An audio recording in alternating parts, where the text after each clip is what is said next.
los dos delitos están relacionados por una misma voluntad. O sea, según la tesis acusatoria, la voluntad fue entrar a trabajar en salud luego de que se convocara a plazas públicas de trabajo. Entonces considero que la defensa se ve necesariamente obligada a abordar los dos puntos porque están está bien. íntimamente relacionados. Está bien, doctor. Si entonces, es más facilidad para usted, 10 minutos para ello. Gracias, señora juez. Efectivamente, señora juez, nosotros solicitamos, por un lado, que se confirme la sentencia absolutoria por el uso de documento falso y que se absuelva, revocándose la sentencia condenatoria por el ejercicio ilegal de la profesión. Fíjense, los hechos se remontan, señora juez, al año 2010, fecha en la que el Salud hace una convocatoria en el mes de abril del 2010, denominado como proceso de selección de personal de suplencia número 006 Urrali 2010 para ocupar la plaza de técnico de servicio administrativo y apoyo en el Hospital Víctor Lasarte Echegaray. Reitero y enfatizo, técnico de servicio administrativo y apoyo en el Hospital Víctor Lasarte Echegaray.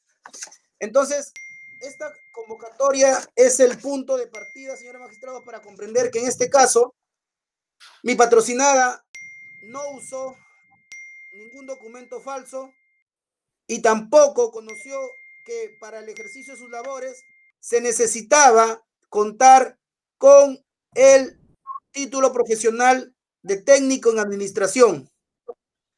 Fiscalía imputa como hechos que dentro de la voluntad criminal de mi patrocinada, a efectos de hacerse con la plaza vacante, ella presentó su currículum vitae a las oficinas competentes de salud, luego de pasar las evaluaciones documentales, las entrevistas, ella logró hacerse con una plaza, suscribiendo un contrato de trabajo, el mismo que fuera observado recién en el 2010 por una acción de auditoría posterior, y el 2014 fue separada, fue despedida del trabajo porque supuestamente había cometido una falta grave al falsificar el título de técnico profesional en administración supuestamente emitido por el Instituto Superior San Luis. Señora juez, entonces, este contexto criminal que subyace en la imputación de la Fiscalía, señor magistrado, es muy importante para poder ustedes resolver esta incidencia en segunda instancia. Respecto a la absolución, señores magistrados, del uso de documento falso, existen no solamente pruebas documentales, también pruebas periciales y también pruebas testimoniales.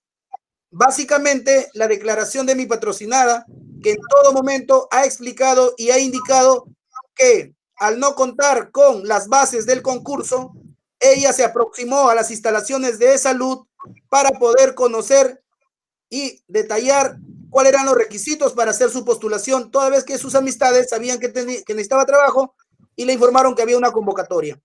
En ese interín ha declarado el señor de apellido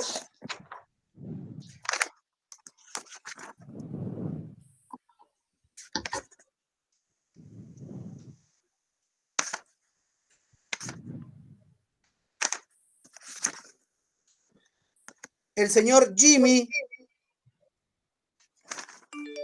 García Burgos, Walter Jimmy Blas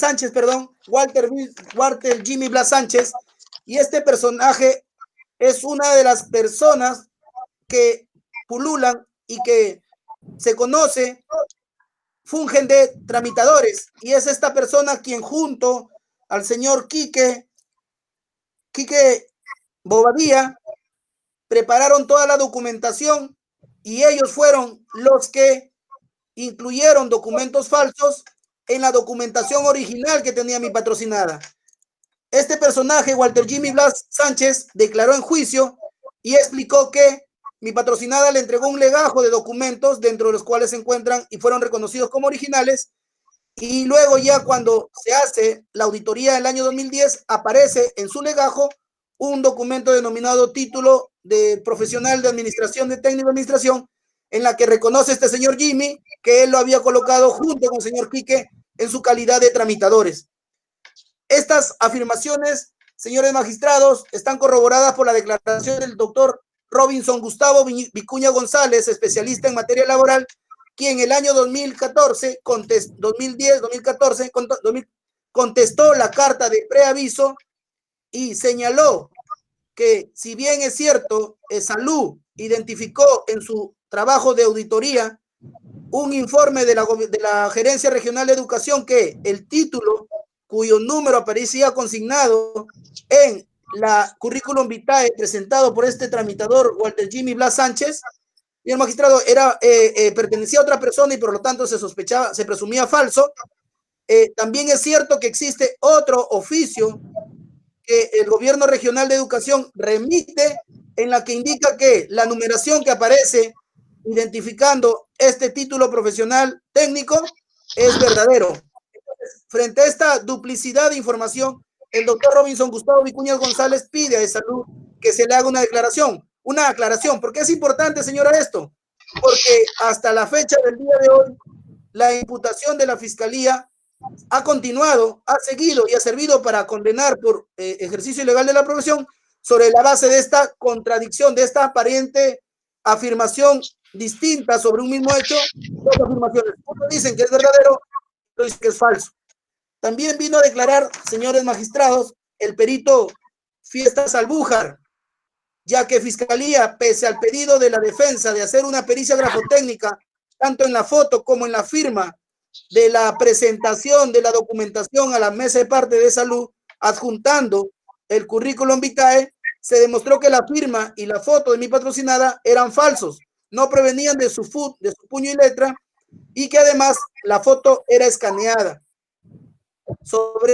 Y finalmente, señores magistrados, el juzgado unipersonal, sobre la base de la carga de la prueba, enfáticamente ha señalado que la Fiscalía jamás pericia oficial para demostrar la veracidad de la firma del documento de presentación de la postulación, y incumpliendo su deber de la carga de la prueba, es que no pudo acreditar de la falsedad y por lo tanto no se ha podido demostrar que mi patrocinada fue la que usó el documento falso, porque el uso se estableció al momento de la presentación, al momento de la firma. Y cuando declara el señor Carlos Eduardo Sánchez Machado, indicó que la única competente para hacer el control de las firmas era el área usuaria, el área de mes de parte, y la de mes de parte nunca vino a declarar, nunca hubo prueba de que mi patrocinada personalmente, algún video, algún registro de que mi patrocinada fue la persona que presentó personalmente el currículum vitae con el documento de Marras. Por lo tanto, sobre esa base, frente a la insuficiente probatoria y frente a la declaración de este señor Walter Jimmy Blas Sánchez, quien, debo decirlo, hizo un principio de oportunidad en la que ha sido condenado y aceptó los cargos, porque el principio de oportunidad se ha presentado como prueba, el juzgado unipersonal llegó a la conclusión de que no había prueba suficiente para condenar por el uso del documento falso a mi patrocinada. Esta situación, señores magistrada, nos va a tener que servir para decidir si mi patrocinada ejerció o no ejerció ilegalmente la profesión. Y en este punto, el señor juez de juez unipersonal no ha decidido solo sobre la base de una responsabilidad objetiva, es decir, ha fundamentado su sentencia única y exclusivamente en el hecho de que mi patrocinada está comprobada que ella ha trabajado. Y es cierto, nunca le hemos dicho, ella ha trabajado. Pero para demostrar la conducta típica, porque nos movemos por el principio de legalidad establecido en el artículo 763, señora juez, en principio el juez unipersonal no ha tenido a la mano los términos de referencia de la convocatoria. Lo mencionan, solamente lo mencionan el término de referencia de la convocatoria, pero no se establece, probatoriamente hablando, la existencia de esa convocatoria y de importante, ¿por qué es importante la convocatoria del documento? Porque ahí se establece los perfiles los alcances de la convocatoria, para qué se está contratando y qué requisitos se exigen. Entonces, la inexistencia de la convocatoria, como todos sabemos, señores magistrados, en este caso, para dilucidar si ejerció o no ejerció una profesión de manera ilegal, se tiene que tomar en cuenta este documento público, pero este documento no existe. Un segundo elemento que el señor juez no ha tomado en cuenta es que si a mi patrocinada ya se ha demostrado que ella no usó el documento falso, no usó, y sobre el documento falso, llámese el título profesional de técnico, hay dos opiniones de la autoridad competente en materia de educación regional e institutos, uno que dice que el documento es falso y el otro dice que es verdadero. Sobre esa disparidad, sobre un mismo punto, el señor juez no ha podido construir una conclusión de certeza. Pues, si hay dos opiniones respecto a un mismo punto, señor magistrado, la conclusión no puede ser de falsedad absoluta o de veracidad absoluta. No hay esa posibilidad. Sin embargo, el juez unipersonal ha emitido decisión sin tomar en cuenta la existencia de estos dos documentos. Como tercer punto, señora magistrado. Señor abogado, si le ha vencido su tiempo, se le concede 1 minuto para que concluya. Con esto termino, señora juez. Al amparo del 363 se establece que el que ejerce profesión con falso título, y en este caso el Ministerio Público jamás ha hecho una pericia para demostrar que ese documento es falso. Se está moviendo sobre la base indiciaria, pero hay un contraindicio fuerte, sólido, duro, inamovible, que es una información propia del área de educación regional, en la que indica que el número que aparece solicitado como información es verdadero. Sobre esa línea, señora juez, sobre la base de ese documento que existe en el expediente judicial, debe absolverse a mi patrocinada, porque no hay prueba de que mi patrocinada ejerció la profesión de administración mientras ella trabajaba, señora juez. Gracias. Bien. Gracias, señora.